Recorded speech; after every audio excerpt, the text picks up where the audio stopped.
first one really caught us by surprise.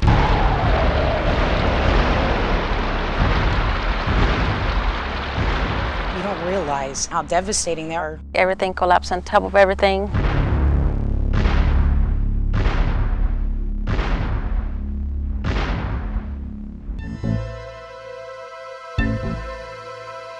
It's a very bad situation. Everybody loses the roof, walls, and everything.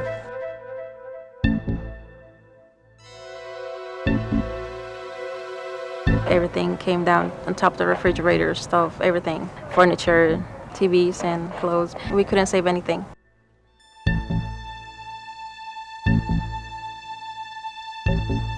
When I first drove down there a day after the storm, I could not identify where I was when I turned the corner. I wasn't sure I was on 41 or not. It was so difficult. It came from the front to the back. Everything. All this came off the United States, redid the new roofing. Everything. Tito's family really suffered a big deal.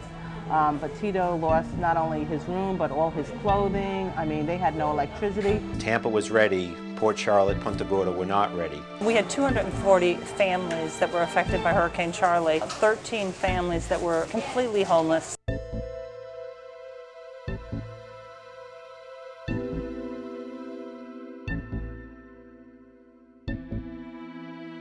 With no electricity, no nothing, myself and 4 other families under a carport down the street where we pooled sources for food and supplies.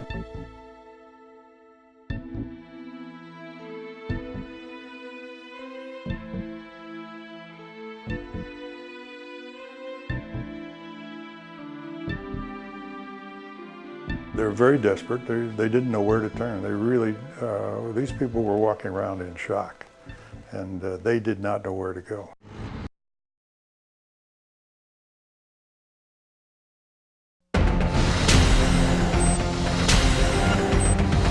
Tonight on Nightline, Into the Wild, an unprecedented journey to the Amazon in search of one of the most isolated tribes on the planet. From the global resources of ABC News, this is Nightline, September 22nd, 2008.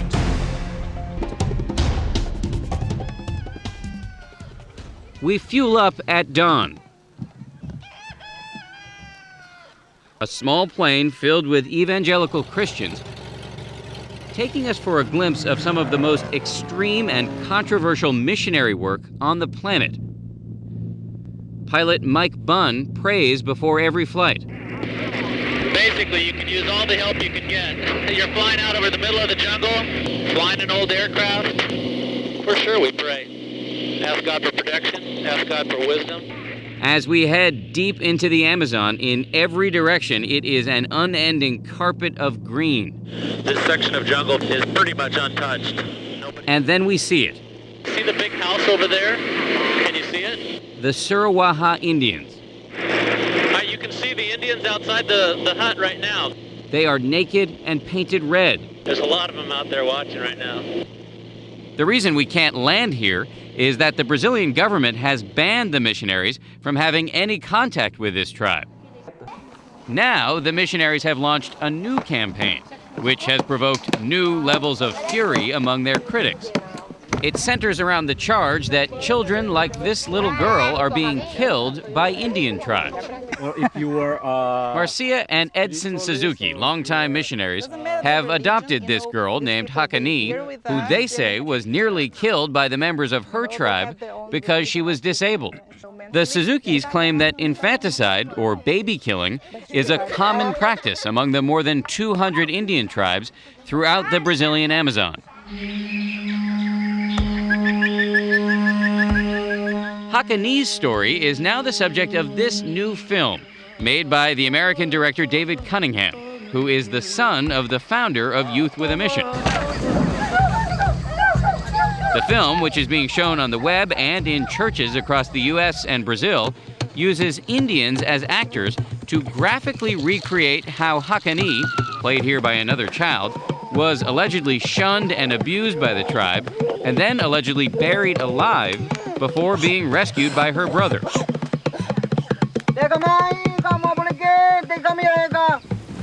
missionaries are using this film to raise money and awareness to push for a law against infanticide. When the Suzukis finally brought Hakani out of her village to see a doctor, they say she was diagnosed with treatable thyroid problems. They make no apologies for taking her away from her tribe. Is it a problem? So you can't save children because you're Christian? Or because I believe in God? No, so it's not a missionary thing. It's a fight for human rights. Legislation against infanticide, backed by the missionaries, is now making progress in the Brazilian legislature. In no small measure because it's very hard to look at a child like Hakani, who is now in 3rd grade, walking and talking, reading and writing, and say she'd be better off dead.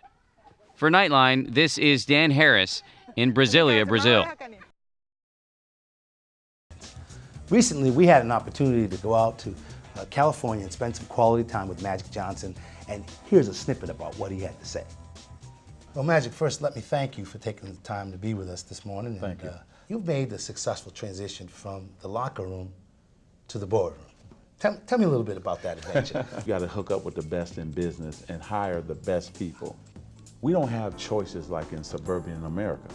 We can't say, I want to go eat here, here, here. Normally, it's only 1 or 2 options. Great brands, right, and you bring them into urban America, which has a $600 billion spending power for African Americans. Now minorities feel they have a ownership in this restaurant or in that store. And then they were supported even more so. And they were protected and take care of it. They also have been able to meet with the pastors of our community. So those type of things have been important to me. I've watched Burger King for a long time. I've been a customer for a long time. I'm looking forward to my 30 stores within the urban markets and being a part of Burger King for a long, long time.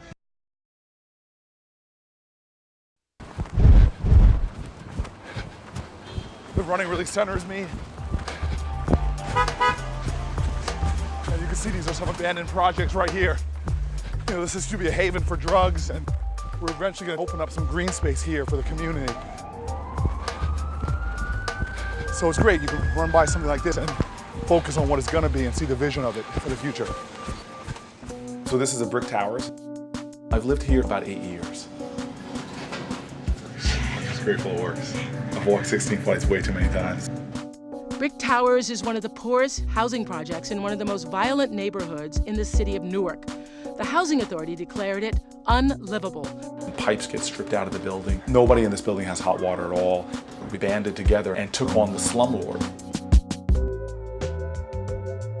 So I use a little kettle here and fill it up. I'll start boiling the water while I'm meditating. Like all the other tenants in the building, this is the only way Cory Booker can take a hot shower. I'll fill the camp shower up. Sometimes you spill boiling water in your hands. That's why sometimes it's an incentive to do the cold way. It has me singing soprano while I do it, but we have senior citizens that are bathing this way. It's just not right. This winter there'll be no heat again, so we're moving with great speed now to get the residents to nice places that's really worthy of the dignity of the people that live here.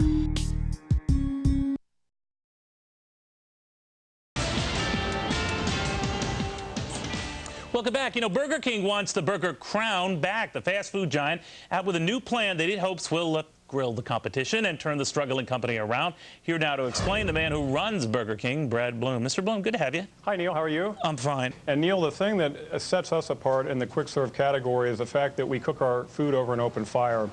And the consumers, we've spent a lot of time talking with them in the last several months since I've been here, and they say that the food has a lot better flavor naturally when you cook it over an open fire. It results in a much better tasting product, that it's fresher, and it's a healthier alternative when you cook over an open fire. So